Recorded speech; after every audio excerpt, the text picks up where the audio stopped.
morning everyone, it's Lisa here on the Crafty Meraki YouTube channel. Today I'm going to be creating a Christmas card for you. I'm going to use the Under the Mistletoe hot foil plate, which I absolutely love. We're going to use a couple of the bells from the 'Tis the Season hot foil plate, and also a sentiment from the Magical Christmas stamp set. So we're going to start off with our foiling, and I'm just going to show the foiling today for the background panels. So this is the Under the Mistletoe hot foil plate.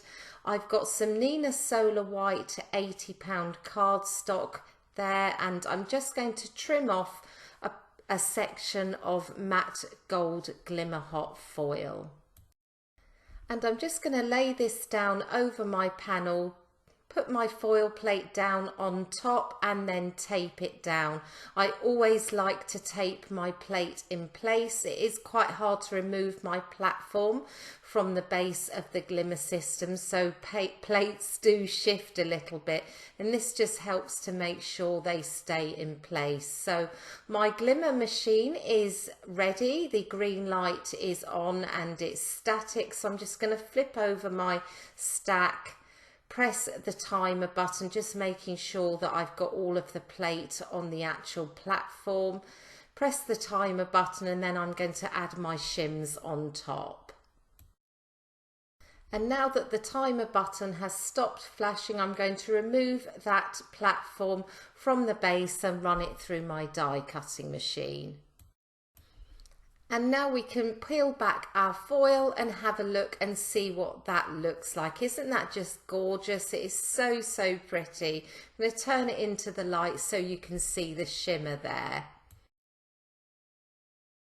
And I'm going to move on to the bells now. I have a stack of foiled images left over from when I've previously foiled this hot foil plate. This is 'Tis the Season, and I'm just going to pull out two of the bells that I have already foiled. So they are foiled in matte gold foil as well, and I just keep that little bag full of images ready to go. So here are the two bells. I'm just going to colour one of them today, and I'm going to tape it down onto my work surface just so that it doesn't move around. I'm using 4 different reds for my colouring today. The first one is R39. And this is actually quite a purpley red, but it does go really well with my next red, which will be R29. But for now, I'm just going to add that darkest shade into the parts of the image that I think will be the darkest. So that's the inner part of the bow and the outer edges of the bell. Now, I wouldn't normally colour with the image at this angle. I would have it slightly turned probably more sideways, and my head would be a lot nearer, but it's always difficult to film colouring on camera with your head in the way or your hand in the way. So I am colouring with a little bit of trepidation here, trying to make sure I don't go over those foiled lines. And this is the R29 here, so I'm going out over, blending out over my R39, and that really brightens up that colour without actually losing the darkness of that shade. And I am trying to avoid the foiled parts of the image here. Sometimes the foil resists the colour and sometimes it doesn't. I don't know why, but I try to just make sure I don't colour over the gold if possible. And I remembered here that I hadn't done the bottom part of the bell, so I'm just going in with my darkest and my next darkest shades there, and then we're going to move on to the R27. So R27 is quite an orangey red, so now that I'm adding that into the mix, I'm going to make sure I only blend it out over the R29, because if I went all the way back to the edges, it would really lighten that outer edge. So I'm just being quite careful here just to blend out with the R29, and you can see here that area beginning to form down the center of the bell, and that's where my lightest color is going to be. and that is the R24. So that's just going to make it look like it has a little bit of shine along that top part of the bell. And off camera, I did actually tidy up my colouring. It looks a little bit jagged there. In real life, it doesn't, but when I sort of looked at the bells close up, I could see tiny white areas. So I could only see those with my head over the image, and I didn't want to show you that part of the colouring. So here are the two bells ready, and we're going to move on now to the second part of the card. I thought that the bells would look really nice set within an oval background, so I've die cut an oval from a piece of white cardstock and a frame from some gold glitter cardstock, and I'm going to start by adding some glue onto the back of the frame, and I'm going to add that onto the oval panel. And this frame is really narrow, so I'm trying not to add too much of the glue onto the frame. I don't want any of it to squirt out onto the white panel underneath. So I do actually tap off some of the excess as well. And I'm just going to bring in a piece of scrap paper here, just tap that down, remove not all of the glue, but quite a lot of the glue. And then I'm just going to add that onto my oval.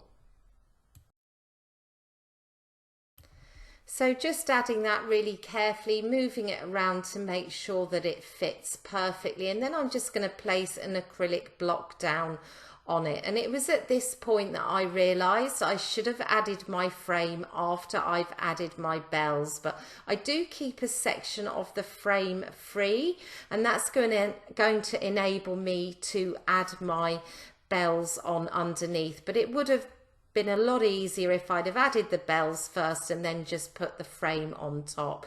So I've cut a couple of really narrow strips of gold glitter cardstock, and I'm just going to tape those down with some double-sided tape onto the back of the bells. And now it's time to add them to our panel. So just adding some glue onto the back. I do tap off the excess. And of course it's at this point that I realised that it is actually quite fiddly for me to insert those through the frame and not get the glue everywhere. I mean, I did it did work out okay, but it definitely would have been easier to put the frame down at the end. So just manoeuvring that around a little bit, making sure I'm not getting too much glue anywhere where it's going to be visible, and then I'm just going to press that down. And I'm going to do the same with the second bell. So just adding my glue on the back. I did use less glue this time, so I didn't need to tap off the excess, but I'm just going to insert that through and then just position it where I want to, maneuver it around a little bit, and then just press that down. And then I cut off the excess at the top of the frame. I created a red card base off camera, and I also trimmed down the mistletoe panels, so that is matted onto my card base with a tiny red border, and I'm just going to add my oval down on top. And now it's time to add the sentiment. So I've taken a sentiment from Magical Christmas and I've heat embossed it in gold onto white cardstock. I've added some foam tape onto the back, and I'm just going to position that towards the bottom of the bells. And I'm going to finish by adding some gems. So these are the Enchanted Forest gems. It's a mix of gold, different sized jewels that are really, really pretty. So I just wanted to add a little bit more interest to the white area, and of course a little bit more sparkle around the bells as well. So that brings us to the end of today's card. Lots of sparkle from the gold gems and the glitter cardstock, and lots of gorgeous gold shimmer from the hot foil plates. So I hope that gives you some inspiration for your Christmas card making. I will be back soon with another video for you, but in the meantime I hope that you have a wonderful day. Bye for now.